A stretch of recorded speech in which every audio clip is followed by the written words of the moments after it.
I will be saying something. Probably because they know that everything that I could say about my wife, I think I wrote it in a book. He who finds a wife finds a good thing.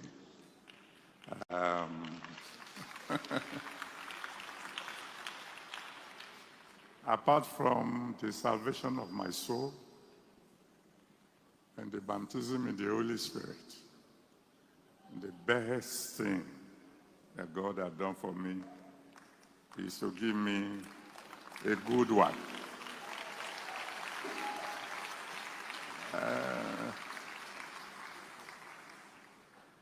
Well, the preacher had reminded you of so many things, how we met, about the New Testament Bible, the 2 white handkerchiefs that turned somebody who was an absolute rotten sinner to making a decision to say, this is the fellow I'm going to marry. The preacher told you, and by the way, that sermon was absolutely great. I've listened to birthday sermons before. The one I had today is excellent, excellent, excellent. What can I say about my wife?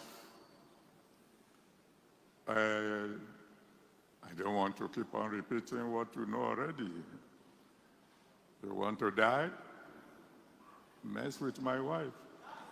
It's as simple as that. I will kill you so thoroughly, you won't even wake up on the resurrection morning. I've said it before, and people have said if you kill somebody, the government will kill you. I said, you have to find the weapon first. I'm not going to kill you with a gun. You just sleep and not wake up. And the doctors will call it heart attack. And I would tell God not to wait till the day of judgment. Just send this fellow to hell straight away. I mean, it's as simple as that. Every man has his red line.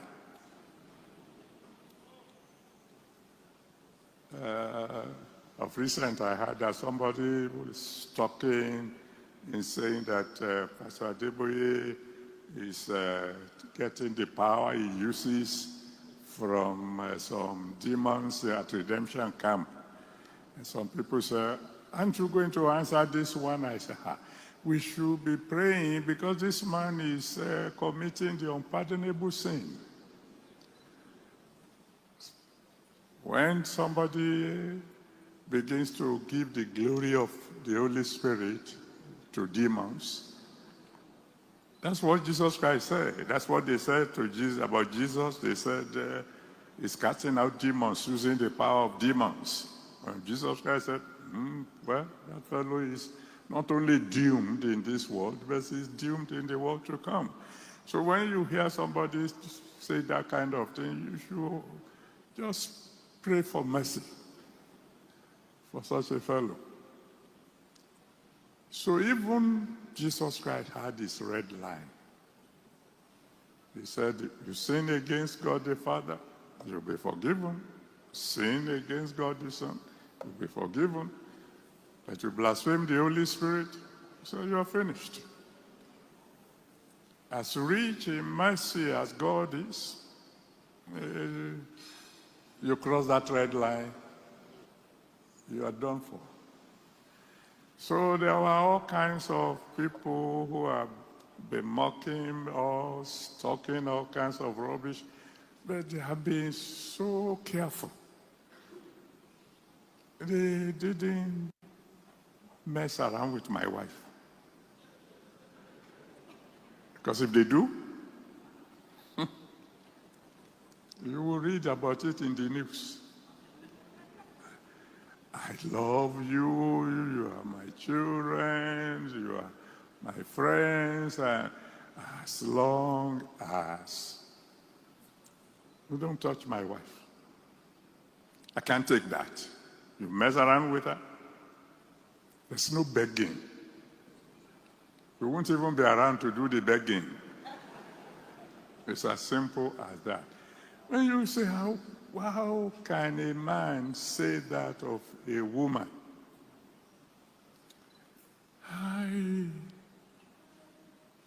Well, maybe I never told you this one. I'm probably just one thing to say, apart from the fact that we suffered together, apart from the fact that of all the people who were courting her, I was the poorest. She's a princess, and I'm a nobody, etc., etc. Apart from all those ones that, when the Lord was dying on the cross, he looked down from the cross and saw one fellow and said, "Hey, boy, look after my mother." Apart from the fact that when I was coming to do my postgraduate studies, I could hand over my mother to this woman, and I knew she would take care. The fellow who can take care of your mother, the fellow you can trust your mom to, particularly when you happen to be the only son of that mom.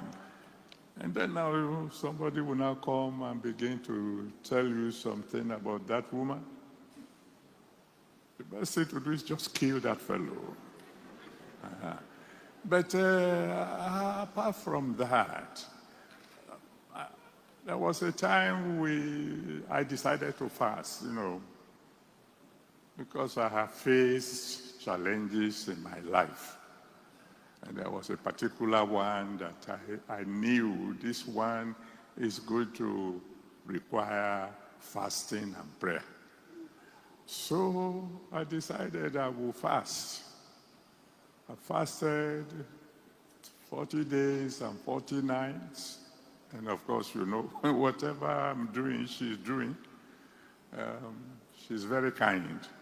She knows it's not going to be easy to fast 40 days and 40 nights if your wife is eating. And I'm telling you, I'm yet to meet a better cook than my wife. So in order not to get me tempted when I'm fasting, she will be fasting. 40 days, 40 nights, I fasted and prayed, and the mountain remained. So I felt, well, if 40 days and 40 nights won't solve the problem, let me try a second time. Another 40 days and 40 nights, and she joined me, and the mountain remained. So I said, all right, I think what I would do is this. My dear, I'm going to fast until this problem is solved. At least if God sees that I'm about to die, he will have to respond. So let's reach an agreement. By the time we reach 40 days and 40 nights, if this problem is not yet solved, you will break and I will continue. And we agreed. Then 40 days and 40 nights came. And the mountain was a little bigger than before we started. So if you think you have seen mountains before, I have seen maybe one or two. So I decided I will continue. So my dear, thank you very much. You've done your bit. 40 days, 40 nights, 3 times in 1 year. You have to be a very special wife. So thank you very much. She said, no. When you stop is when I stop.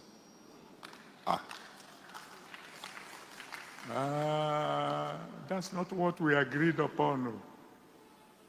And when I'm talking of fasting, I'm talking of fasting.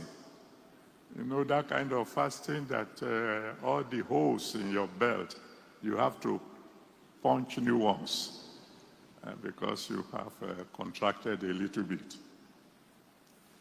41st day, 42nd day. And she refused to stop. She said, no, you keep going. We're in this together. That's why I said to God, well, solve the problem if you want to. I'm not going to lose my wife. I was compelled to break after 42 days because my wife says, I'm not stopping unless you stop. And that's the kind of woman my wife is.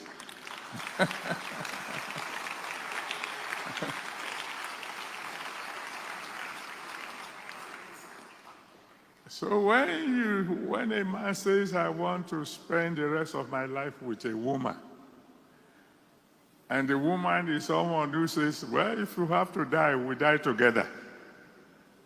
Then if you want to live, you live together.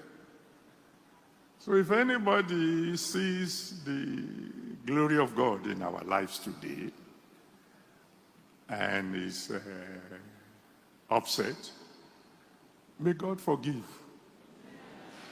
If you see the glory and you don't know the story, may God forgive you. Maybe that's about all I should say about my wife. All the other things you have said, at least those you know. Some of you don't know 10% of our generous nature. Many of you have no idea what lengths she will go to, particularly when someone is down, to see that that fellow is lifted up. Probably because of my own nature of assignment. Someone may have a problem. They will inform us as a couple, and of course he is my prayer partner. And we will pray. And because there are several other things for me to think about, there may be a tendency for me to feel that I've prayed about that problem, I've fasted about it, I've done something. But she won't let me forget. She will suddenly say, we have an unfinished job. There is pastor so-and-so. There is sister so-and-so. There is brother so-and-so. The miracle we are expecting for that person is not yet here. And I will get back to square one.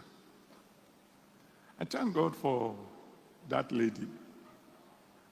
One thing is certain. If there's anyone going to heaven, my wife is going. I know that. I had to beg her, even this morning as we were sitting down here. You are the one people have come to celebrate God about. Relax now, at least for 2 hours. Enjoy the program. As we were sitting down there, have they given something for that fellow? What about that lady at 3x3? Have they sent? Relax. Somebody is doing that. That's why I'm able to stay in the prayer room throughout the convention, praying, because I know whatever is going on out there, there's somebody who is looking after.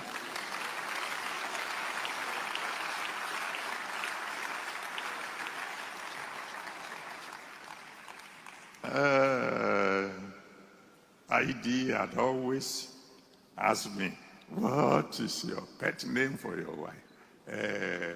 Honeysuckle. If it's honeysuckle, I will eat it up.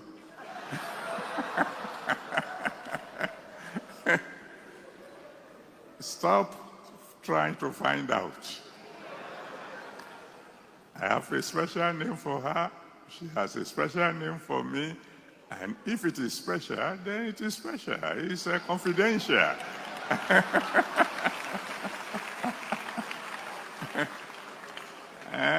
So thank you all for coming. You will all be celebrated. God bless you all. And happy birthday, darling. God bless you.